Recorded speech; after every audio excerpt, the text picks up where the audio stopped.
ഇന്ന് നേതാവ് നാളെ രാജാവ് എന്നും ജേതാവ്.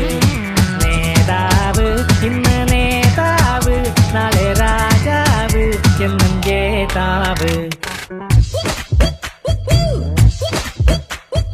വാളെടുക്കണം വല വിരിക്കണം വേണ്ടിടത്ത് വേണ്ട പോലെ വാൾ മുടക്കണം.